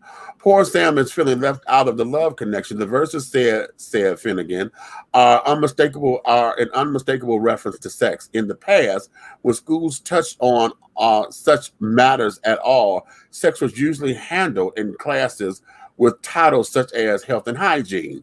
The fact of reproduction were presented by analogy, telling how birds do it and trusting that youngsters would get the message by indirection, writes Morris. Finnegan found birds and bees used together in 1644 entry of in a 1644 entry of the Evelyn Diary. The diary considered one of the principal literary sources for life and manners in the 17th century England, was published about 100 years after the death of its author, John Evelyn.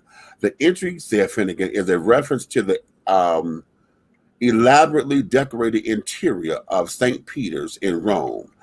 The stupendous canopy of Corinthian brass. It consists of 4 reed columns intercircled with vines, and on which hangs little pooty cherubs, birds, and bees. Interestingly, Finnegan speculated human sexuality is represented by the innocent cherubs coupled with images of birds and bees. The diary was published when Romantic poets began writing, and it might be that was when birds and bees was picked up by other poets, said Finnegan, and crystallized as a euphemism. At some point, the birds and the bees made their way into songs, 62 of them to be exact, ushering the phrase securely into popular culture. That's Okay by Tamara Kreneman, president of Sexuality Information and Education Council of the United States, based in New York. If it gives people who would otherwise go apoplectic, I don't know that word, on matters of human sexuality, a way to talk about it, there still is a general level of discomfort among parents when talking about sex with children, she points out. The birds and the bees euphemism appears to have made it easier for, easier for one person to query Cecil Adams, who wrote the Straight Dope question and answer column published online in the Chicago Reader. Okay, this goes on.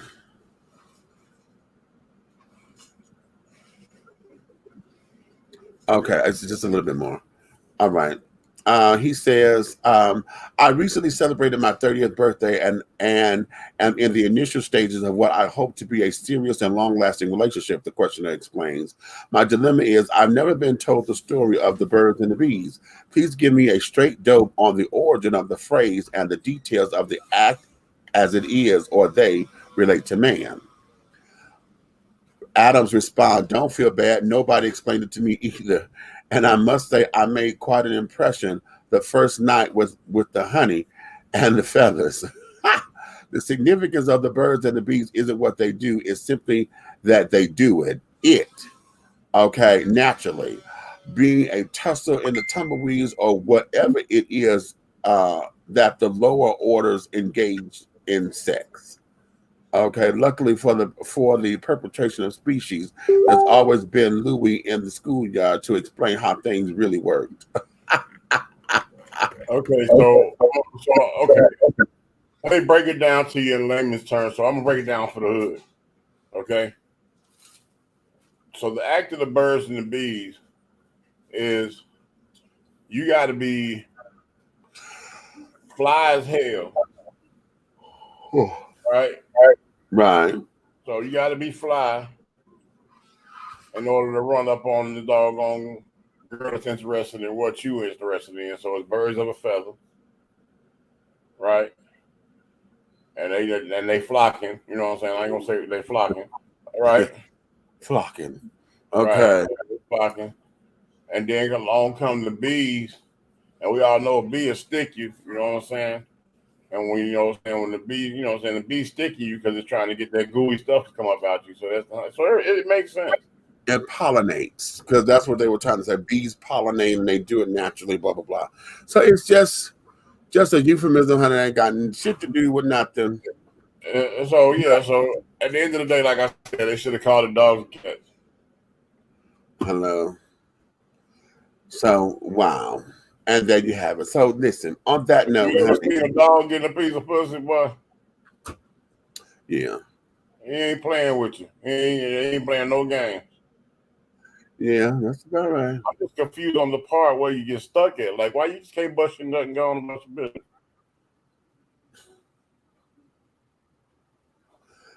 Listen. It's kind of ass backwards. Like, a human being got to get swole to get up in the pussy. Right? The dog got to goddamn deflate to get out the pussy. Right. So it's like you can't even steal the pussy because you're going to get caught because you're going to be stuck up in that motherfucker. Wait a minute. Did you see?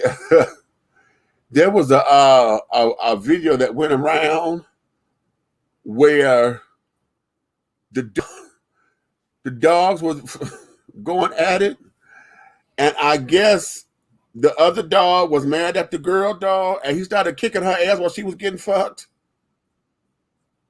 Ah! Baby, I said, you bullshitting. I got to find that. Because I think and the one that was kicking her ass must have been a Doberman Pimper. You know what? I'm ending this show. I'm ending the show. No, I'm not. I am not entertaining you. A Doberman Pimper. I'm going to beat your ass. Anywho, I'm going to find that video. On that note, let me let these folks go home. Okay. All right. And things of that nature. We thank you guys, you girls. I was trying to say you all and you guys for coming out and sticking with us the way that you have, honey, for giving us some of your time on this Sunday evening. However you're watching, if you're watching this in the rebroadcast, we love you. We appreciate you. We thank you. Okay, we ask that you continue to stay with us, honey. We're always looking for sponsors. So if you want sponsorship opportunities, get in touch with me and we can make some things happen for you, honey. We got some exciting things coming down the pipeline. I'm just waiting on confirmation so that we can have the guests to come on. We got some exciting things coming down the way. And again, we're going to be introducing Diversity TV, the channel. I'm going to tell y'all to start adding that to your Roku very soon so that you can catch us on your Roku stations. Along on Black GDP TV, we're also going to have Diversity TV. So that's coming down the line. And I'm very excited about that. Like I said, we got some shit coming, honey. So on that note, honey, listen, you may finish all of your crumpets, darling, because the tea has been dished. And you've been dishing tea, darlings. Where the big meats and the big guy ally right there, that's old Big Red, the big red fella. Okay, in the absence of Aunt Nikki, she's still in Philly right now taking care of family business and, mourning the loss of her mother. So you want to keep her up in your prayers and carrying on, honey. So with that being said, honey, that there is all that. And all of that. So wait a minute. Okay, I don't have my thing ready. Wait a minute. Hold on. There we go. So that's that. So on that, I'm going to get up out this. Y'all keep seeing me adjusting this chair because this bitch, honey, ain't right. And I got to go buy one of them little comfortable chairs, them little gaming chairs. It's just that I didn't feel like putting the damn thing together. So I hadn't bought one yet, but I'm. Hey. Okay. Because I think this chair is chafing me, honey. You know, I sit down too long, like I feel like I'm getting chafed off the pillows or something. Like because I'm like, bitch, what the fuck is going on? Maybe the chair is not used to being a bottom. Ooh, he came for you. Fuck it. Never mind. Bye. Never. Fuck it. No.